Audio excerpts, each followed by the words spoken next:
what you saw here is what you're gonna get. Magandang araw mga ka-Best Buys at nag-deliver nga tayo ng Philking 12,000 STRA dito sa Bulinaw, Pangasinan. So ayan nga at pinasukat natin kung magkakasya nga ba yung generator sa entrada ng ating powerhouse. At buti nilang saktong-sakto. Kaya naman pagkababa ng ating generator ay diniretso kagad natin papasok. At ayan nga kahit 5 na kami, talagang ramdam namin yung paglubog ng kanyang gulong dahil sa bigat nito. Ito nga start ko na yung generator at ginamitan natin ng pinagbabawal na technique. So yan ang diskarte mga ka-Best Buys kapag mababa yung battery, i-choke mo yung engine. Magandang araw mga ka-Best Buys. So nandito tayo ngayon sa pinakadulo ng Pangasinan. So ang exact location natin ay Patar, Bulinaw, Pangasinan. So ang resort na dinilibera natin mga ka-Best Buys yung Snapping Turtle. So ito yung crates nila. Oh. So ito yung unit na binili ng ating kliyente na si Sir Jonathan. Philking 12,000 STRA. So ayan yung mga amenities na meron dito sa Snapping Turtle.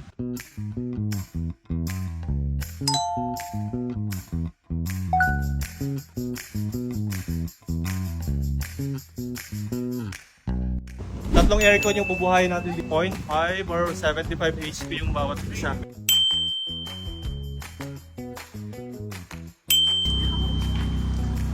So ito nga at meron tayong standing power na 1.7 kW. Masyadong mababa. Baka hindi pa kumikik in yung ating mga aircons. Kaya naman pinabuhay ko na kay kuya yung ating electric motor para sa water pump.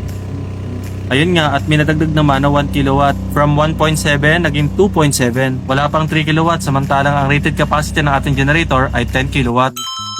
At ngayon nga i-set up na natin yung ATS para sa fully automation ng ating generator. Ito nga at diniscuss ko na kay kuya yung simple overview ng functioning ng ating ATS. Binaba natin ito, ibig sabihin walang kuryente. Yeah. Galing kay panel ko. Dapat mabubuhay yung ating generator.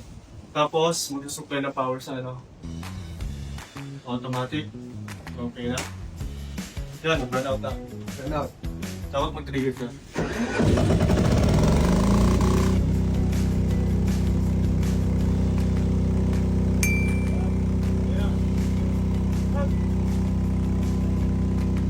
So ito naman yung scenario kapag bumalik na yung power ng distribution utility o yung kanilang panel ko. Kung saan, kusa dapat mamamatay yung ating generator. So ito na yung actual trigger time para sa pag-shut off ng ating generator.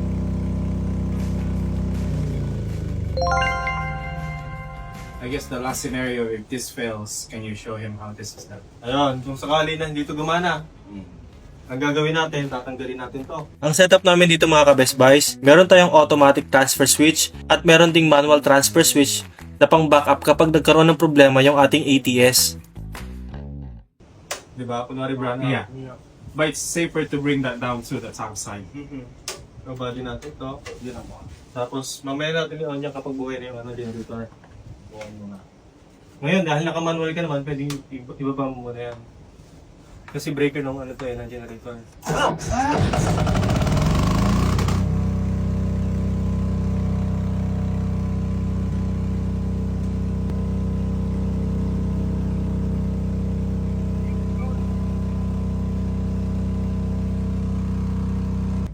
Pag may kuryente na, yung panel ko, baba na to. Taas mo yan, dalawa. Fail man ito, lagi naka-backup to sa. May backup. Here we are. When I purchased my first one, obviously I wasn't impressed, wasn't happy. It wasn't explained the way it's supposed to be. The rated power was what they told me, but when I started using it, wasn't.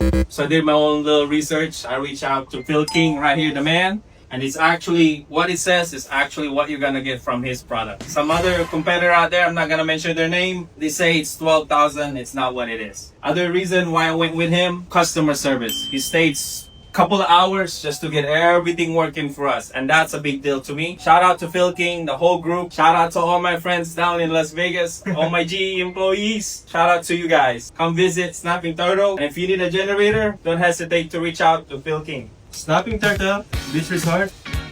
Para mga Best Buys. Ayan. Para sa inyo mga orders, comments, suggestions, ay maaari kayo mag-text tumawag sa aming cellphone number na mag-flash sa yung screen. Bisitahin namin Facebook, YouTube, and TikTok for more videos. And he's truly a genuine guy to me. Out of everything else, products great, customer service top notch. Maraming salamat, sir. Take care.